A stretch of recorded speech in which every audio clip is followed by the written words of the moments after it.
A boy's body lay on the floor, stabbed, butchered, and missing chunks of flesh. Next to him stood his killer, smiling, holding a knife, covered in blood. His name? Marc Sappington, just 21 years old. He said the voices made him do it. He believed if he didn't eat human flesh, he'd die. This wasn't a single murder. It was a spree. 3 more victims followed. Neighbors locked their doors. Parents clutched their kids. The media called him the Kansas City vampire. But what really drove Marc to madness? Drugs, trauma, or something darker? This is a real story, and the truth is more terrifying than fiction. Subscribe now to Unbelievable True Story and watch to the end. You won't forget what you're about to see. April 10th, 2001, Kansas City, Kansas. The sky was soft and blue. Trees swayed gently in the breeze. Kids laughed as they walked home from school. Nothing seemed wrong, but inside one house, something dark was growing. Marc Sappington was 21. He lived in a small home with his mother. He wasn't rich, he wasn't popular, but most neighbors thought he was quiet and polite. Just another young man trying to find his way. But Marc had secrets, deep, terrifying secrets. He had dropped out of high school. He started using drugs, first marijuana, then PCP. He said the drugs made him feel powerful, but soon they made him hear voices. He told friends the voices came from the walls, the sky, even from inside his own brain. They whispered strange things, dark things. One voice was louder than the rest. It told Marc he would die unless he drank blood. At first, Marc tried to ignore it, but the voice kept coming back. Every day, every night. It followed him to the store. It kept him up at night. He started to believe it. He started to fear it. Marc told one friend, "If I don't drink blood, I'll die." People laughed. They thought he was joking, but Marc wasn't joking. Not at all. On April 7th, he bought a hunting knife. On April 9th, he stopped answering his phone. He stayed in his room, pacing, muttering to himself. He hadn't eaten in days, unless you count raw meat from the fridge. Then on April 10th, something snapped. That night, his friend Alton Fred Brown came over. Fred was 16, still a teenager. He trusted Marc. They'd hung out before, smoked, talked, played video games, but this time was different. Marc locked the door. He turned to Fred and lunged. There was no fight, just screams, the sound of slicing, blood hitting the walls, and silence. Marc stood over his friend's body. Blood ran down his arms. He bent down and took a bite. He believed he had to do it. The voice told him it was the only way to survive. So he cut Fred's chest open and ate part of his heart. This was no longer about drugs. This was no longer about pain. It was something else. Marc Sappington had crossed a line that no one ever should. The next day, neighbors noticed something odd. Marc was walking around with blood on his clothes. He didn't speak. He just stared. One woman said his eyes looked empty, like he was gone, but the horror had just begun. April 11th, just one day after the murder. The body of Fred Brown lay hidden in Marc's home. His family began to worry. Calls went unanswered. He had never stayed out all night without saying something. His mother called police. Friends started asking around. No one knew where he was. Meanwhile, Marc acted strange. He wandered through the neighborhood. He mumbled to himself. One moment he laughed.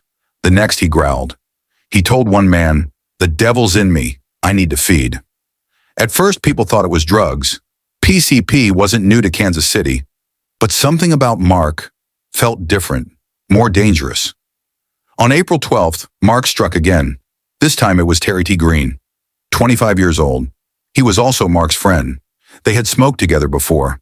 But when Terry got in the car with Marc that day, he didn't know it would be his last ride. Marc stabbed him in the chest, over and over. Then he dumped the body in a parking lot. Blood soaked the seat. Terry's eyes were still open, like he died in shock. Police now had a murder, but they didn't know who did it. No suspects, no leads, and no idea what was coming next. Marc wasn't done. April 13th, he found his third victim. Michael Weaver Jr., just 22. Again, a friend. Again, someone he knew. This time, Mark said the voice told him to kill, to survive. He needed the blood, needed the flesh. He stabbed Michael repeatedly, left his body in the woods. Then he walked away like nothing happened. Now there were 3 dead, all young, all stabbed, all friends of one man. Word started to spread. The city was nervous.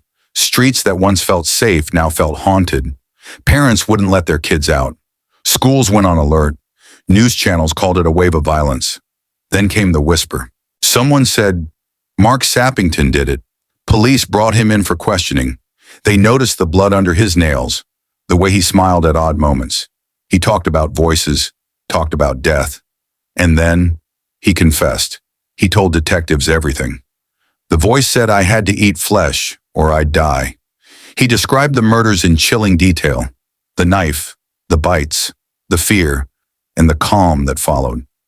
He didn't cry. He didn't seem scared. He seemed relieved. Kansas City now knew the name, the man, and the horror he brought. The media gave him a new name, the Kansas City Vampire. But behind that nickname was a real person, a real killer, with a real terrifying story, and it wasn't over yet. Detectives didn't know what to think. Mark had confessed, but why he did it was harder to explain. He kept talking about voices, about dying if he didn't eat flesh. One officer asked, "Do you know what you did?" Mark nodded. He said, "I had to." The voice said so. Police called for a mental health evaluation. Psychiatrists sat down with Mark. What they found was shocking. Mark believed the voice was real, not a dream, not a side effect.